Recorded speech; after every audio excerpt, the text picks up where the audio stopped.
Right, so the reselection of Ian Byrne on Sunday, the MP of the Year, has been highlighted brilliantly at all stages as events of rule-breaking, intimidation and corruption unfolded, all conspiring to try and ensure Ian was replaced by a compliant Starmery type, largely by independent media and notably by Skwawkbox, who easily produced the most accurate, most damning assessments of that.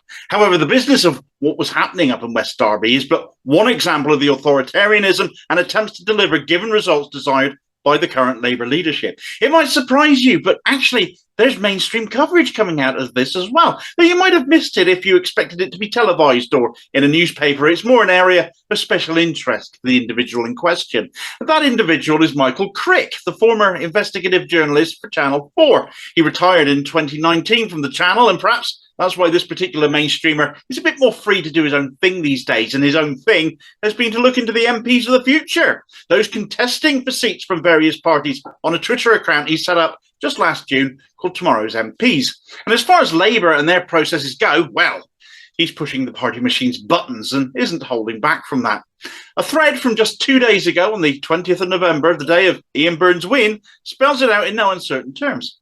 Crick posted that it's increasingly clear that Labour's selection processes are unfair and verge on corrupt. Some contenders get access to local membership lists long before others do and can start canvassing much sooner. This happened to Ian Byrne. His rival was sending out campaign material whilst Ian was locked out of the system. Crick continues that sometimes they have lists through being a councillor or party official, but in other cases, candidates seem to have been given lists from within the party machine.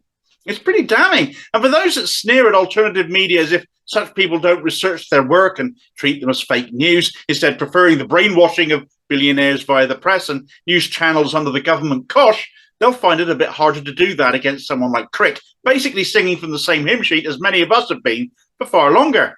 But it was this tweet here that sent Labour HQ into a spin. Same day, November 20th, Crick put out a screenshot of a tweet by London Regional Director Perline Sanga, showing Sanga calling Camberwell and Peckham prospective parliamentary candidate Miata Fanbule a class act, when Fanbule congratulated the three rivals for the seat on a cleanly fought contest. Crick questioned whether this was appropriate, since Perline Sanga was one of the people choosing who won this election, showing a bit of bias and adding fuel to the fire that selections are being rigged in favour of people the Labour leadership has already anointed, to use Crick's choice of words. Now, in response to this, somebody Crick believed to be a Labour press officer contacted him, saying it was wrong to expose Perline Sanga like this, since as a Labour staffer, she can't answer back, to which Crick rightly surmises that perhaps she might prefer to not put out tweets that could be seen as biased, if that is the case.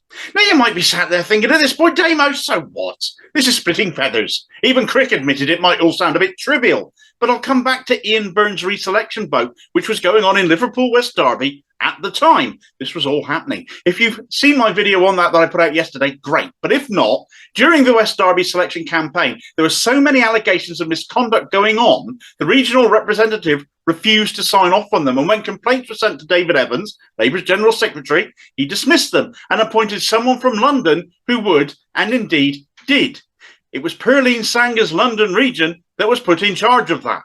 Someone in her region, possibly herself, that signed off on Ian Byrne's farce of a deselection. Strings pulled from London because it is a completely centralised party again.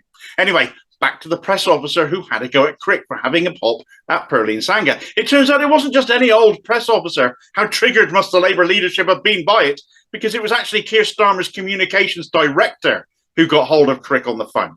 Quite encouraging for the investigative journalist, I'd have thought. Keep digging. I would, and keep digging he has, as it's now emerged that Perline Sanga got a congratulations from Lloyd Dudridge, a national organiser with Labour to Win, the Luke Akehurst faction within Labour, with him saying that if you come to work for Labour to Win, you get the big jobs. Was this implying that she had inside help in getting appointed to her regional director post? Also, it has me wondering, considering the irregularities surrounding Sam Tarry's deselection just last month, seemingly because he dared stand on a picket line against Starmer's diktat and with buckets of postal votes conveniently appearing all of a sudden at the final vote, does the exposure of what has happened with Ian Byrne and the actions of London region relating to him signing off on votes despite multiple allegations of rule breaking, who also would have covered Sam Tarry's seat of Ilford South as part of London region itself? How confident are you that that was actually run any more legitimately than what the likes of Skwawkbox have exposed going on in West Derby? I wonder if Perline Sanga is in any way connected to that directly too. Perhaps that's an angle Michael Crick might like to look at. Sanga is a former councillor in Welsh Labour, a former chair of Welsh Young Labour, former parliamentary assistant to Welsh Labour MP Geraint Davies, and has written for Progress, the Blairite wing of the Labour Party. I'd give that tomorrow's MP's account a follow. Who knows what Crick will dig up next?